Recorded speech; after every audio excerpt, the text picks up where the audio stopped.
Muy buenos días, querida iglesia de Iberoamérica, iglesia wesleyana, queridos pastores, queridos líderes, hermanos de todas las iglesias en Iberoamérica. Un saludo muy especial. Les habla el pastor Héctor Pérez desde Colombia.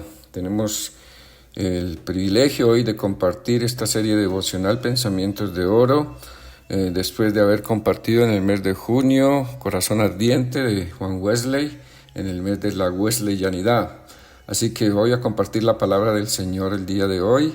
Este pensamiento está en el Evangelio según San Mateo, en el capítulo 7, versículos 28 y 29. Dice así la palabra del Señor.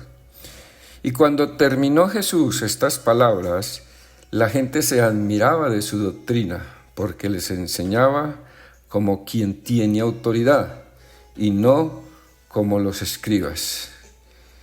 ¿Qué producía en Jesús la diferencia con respecto a los escribas? ¿Y por qué la gente veía que sus palabras y sus enseñanzas eran diferentes y veían un ambiente espiritual renovado, no como lo tenían de antemano con los escribas e inclusive hasta con los fariseos? He ahí entonces como la vida del Señor Jesucristo traza un medio a través del cual la gente puede ver y entender más allá de las palabras. Y es interesante poder comenzar a ver por qué la autoridad de Jesús era manifiesta no solamente por lo que hablaba. Y vamos a ver que la autoridad espiritual se fundamenta básicamente en la santificación y en la obediencia a la palabra de Dios, porque se manifiesta a través de una vida de fe, una vida de oración, una vida de aplicación verdadera de la palabra de Dios en la vida. No solamente es lo que se dice, sino lo que se hace. Esta autoridad se recibe de parte de Dios y desarrolla a través de una relación íntima con el Señor y con su Espíritu Santo. Unos principios claves de la autoridad espiritual entonces son, primero que todo, el vivir los valores del reino. Tu vida no contradice los valores del reino. Lo que Dios valora, eso es lo que tú vives, y te abstienes de todo tipo de práctica contraria a la voluntad de Dios. Ahí entonces como la autoridad espiritual tiene principios como la santificación, la obediencia a Dios, la fe en Dios, la oración, la revelación de la palabra de Dios.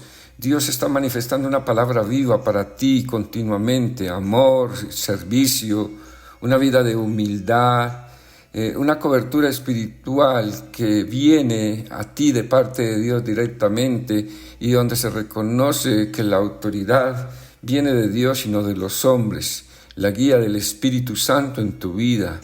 Jesús entonces se convierte en el modelo a imitar. Te niegas rotundamente a vivir una vida diferente a como la viviría Jesús. Cuando haces algo, piensas, esto lo haría Jesús, y si piensas que Jesús no lo haría, te abstienes de hacerlo. También tienes una sujeción a la autoridad que se te ha sido entregada respecto a las autoridades. En resumen, la autoridad espiritual, mis amados, se desarrolla a través de una relación muy íntima con Dios, imitando al Hijo de Dios, a Jesucristo, y la obediencia a su palabra, la fe en sus promesas y el servicio a los demás con amor y humildad, siguiendo siempre el ejemplo de Jesucristo. El desafío que tenemos como iglesia, como cristianos, como líderes espirituales, como pastores, como hijos de Dios, es presentar una palabra que sea coherente entre lo que decimos y lo que hacemos. No es tan fácil en un mundo donde hay tantos aspectos ocultos que manejan los líderes de gobierno, los líderes de nuestra sociedad, que los líderes cristianos seamos diferentes teniendo una transparencia total delante de Dios y delante de los hombres. La palabra del Señor dice con claridad que cuando terminó Jesús estas palabras, la gente se admiraba de su doctrina. ¿Por qué se admiraba de su doctrina?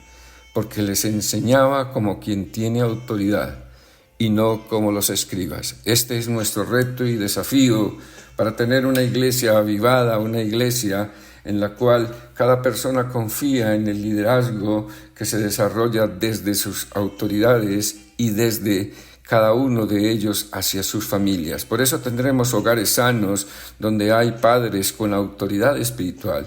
Por eso tendremos sociedades sanas donde hay líderes gubernamentales con total transparencia y con la vivencia del Señor. Por eso tendremos iglesias sanas, porque tendremos líderes confiables que dicen y hacen conforme a lo que Dios dice y no contradicen sus hechos con sus palabras, o al contrario, sus palabras con sus hechos. Dios quiere tener una iglesia en bendición, una iglesia en la cual cuando la iglesia habla con autoridad. Que Dios nos ayude, que Dios nos guíe, que Dios nos dé la unción necesaria y el temor a Él para vivir conforme a su palabra. Padre amado, gracias porque tu ejemplo, el ejemplo de tu Hijo Jesucristo sobre la tierra, nos enseña cómo vivir, cómo hablar, viviendo como aquel que tiene verdaderamente autoridad y no como los escribas y fariseos. Te lo pedimos todo, Padre, en el nombre de Jesús. Amén. Saludo para todos mis amados desde Colombia, para toda Iberoamérica, que la iglesia del Señor sea sana de todo liderazgo contrario a la voluntad de Dios. Bendiciones abundantes, mis amados.